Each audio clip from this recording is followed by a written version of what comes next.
What's up guys, welcome back to On the Brick. Before we get into today's custom set, I just want to remind you that I have teamed up with Jonak Toys to sell my instructions on his website. You can go to the link in the description down below to find those, and make sure to use code EXTRA to get 5% off your order. And speaking of code EXTRA, we're going to be looking at something made by Extra Minifigures. He's a friend on Instagram who has sold me probably too many minifigures at this point, which I'm sure he doesn't mind at all, and I'm personally happy with. In fact, right before editing this, I was looking to see if he had anything else for sale. But a few weeks ago, one of the things he did have were these custom AT-RTs of his own design. Now this is a pretty easy set consisting of only 71 pieces, but it does come in a variety of different colors. It's pretty close to minifig scale, if not exactly minifig scale, as it comes in measuring at just over 3 inches long, just about 4 inches high, and slightly under 2 inches wide. I love these sets. Even though I don't show it in this video, the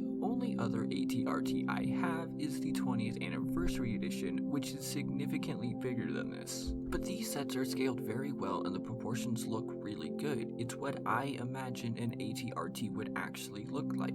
This is not supposed to be a comparison video, but one thing I did want to point out is that the C and Extras versions are better proportioned than that of Brick Vaults. And to me, I really like that, as it does help sell this as the vehicle it's supposed to be. In fact, before I got these sets, I never realized that about Brick Vaults. Now, just by the nature of the AT-RT, there isn't too much to talk about here. There's not really any super fine details to go into, but I do want to say that it is still a very well designed set, even for how small it is. One area in which I have mixed feelings on are the legs, which are kind of a really big part of this set. On one hand, I don't really like the study look of this. To put it in a kind of weird way, the top half of this set looks like a well-designed custom build, while the bottom half looks like something that Lego would put out, which by no means is meant to say that it looks bad or is bad, because it's not. But one thing that it is extremely flexible and posable. And again, not a comparison video, but it's something that Brick Vault's AT-RTs can't do. But let's say you had these and wanted to make like a stop motion film, you could easily make these look like they're running, just like you see in the Clone Wars. And while they are really easy to pose and super easy to get standing upright, they will tip over at like the slightest push. But it's easily fixable and you'll have them upright in no time. Still, I do wonder if maybe putting some tiles on the legs would help or something, or maybe that would make them too thick. I don't quite know, but I do like the posability this brings. The weakest point of this build is easily the front, where it will pop off because it is only connected by one stud, but that's really only going to happen if you're trying to pick it up or move it from the front of the build. But it won't fall off if you pick it up anywhere else or even do some light play or anything like that. It'll be totally fine. Now, I don't know if this is an actual intended feature, but one thing that I really like is how these AT-RTs can just collapse down like this. And I really like this because not only does it make it easier for them to be stored, it also makes it more realistic for a figure to get on. So if you get this for play, it works, and if you get this for a mock, it works just as well in various different ways. And with it being small, it just makes it super easy to store places. I also just wanted to point out the front here. It's the same area that was slightly problematic with that single stud connection, but Extra designed that in a way to be able to add the side panels on, and it just slips right back on, and it works very well. It's actually a very stable connection. And you know what the best part about getting these was? They only cost me $10. And that's not $10 for the instructions. No, I paid $10 and he sent me the instructions